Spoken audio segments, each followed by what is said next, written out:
And now for cross-cultural psychology and Hofstede's cultural dimensions. Maricopa College defines cultural dimensions as a framework which describes the effect of the culture on the value of its members and how these values shape behavior. So to start off, we're going to examine individualism and collectivism in the US as opposed to Japan. Zelinska 2007 defines individualism as those who are emotionally independent and removed from the community, as they make decisions based on their own needs as opposed to that of their community. Those who are collectivist are very integrated with their communities, and they make decisions for the good of the whole as opposed to their own individual needs. Zelinska 2007 conducted a study with the City University of New York City to research the aspect of individualism versus collectivism with gun ownership attitudes.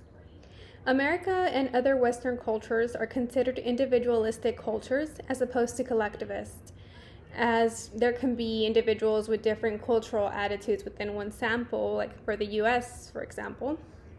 Zelinska compared data across different studies predicting gun ownership attitudes from 1972 to 1998.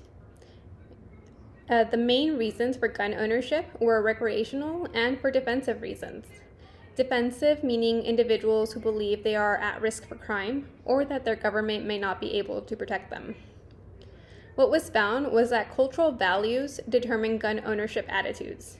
Across the studies, individualism is one of the main predictors of attitudes against gun permits.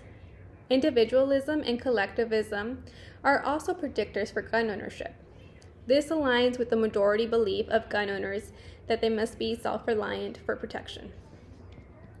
Japan is commonly cited as having the strictest gun control legislation of any developed nation. Masters 2022 aligns Japan's gun control laws and lists how only shotguns and airsoft guns are allowed for the purpose of research, competition, or industrial reasons. Before owning these guns, individuals must pass formal instruction, a written test, a mental health test, background checks, and a drug test. Owners must notify law enforcement about where the gun and ammunition is stored, and they are subjected to annual inspections. Permissions must be granted every 3 years. One answer as to why Japan is able to have the strictest gun control laws is the fact that they are a collectivist culture. Tran 2017 lists one example of Japan's collectivist attitudes by describing their policing methods. Because the interest of the group supersedes the interest of the individual, policing efforts also reflect these cultural norms. Japanese officers lean towards cooperative behavior as opposed to resorting to violent measures that the US police officers might resort to. There is also a practice of disciplining each other through informal assistance and cooperation.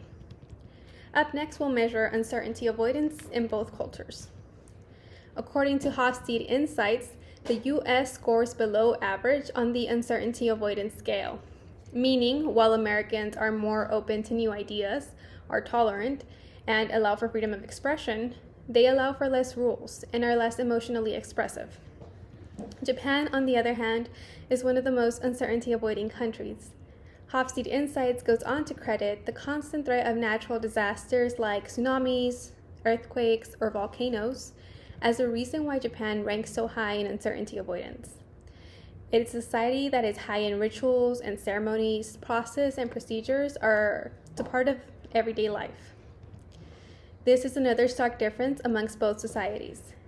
The US needs to be free to express, allows for lenient gun control laws, despite the imminent threat to other members of society and long-lasting mental health effects on those involved, whether it be as a survivor or witness. As Japan is not tolerant to ambiguity or uncertainty, it would correlate with the strict gun control laws and the need to reduce uncertainty in regards to gun violence. Maricopa College defines power distance as the extent of less powerful members of an organization ability to accept or accept for power to be distributed unequally. The United States is a low power distance nation as it is more egalitarian. Hofstede Insights lists Japan as a borderline hierarchical society. It is only borderline because it has less power distance as it practices collective decision making and is a meritocratic society. As the US is egalitarian and all individuals are unique, it's easier to justify the rights of gun ownership as opposed to the health and safety of the community. There would also be less individuals willing to reduce their perceived rights, even if it means others can be harmed physically or mentally. Now, long-term and short-term in both cultures. Maricopa College lists long-term cultures as placing more importance towards the future and more pragmatic values, while short-term cultures focus on immediate needs and quick results. Hofstede Insights lists the U.S. as a short-term culture. There is a bigger emphasis on quick gratification and quick results.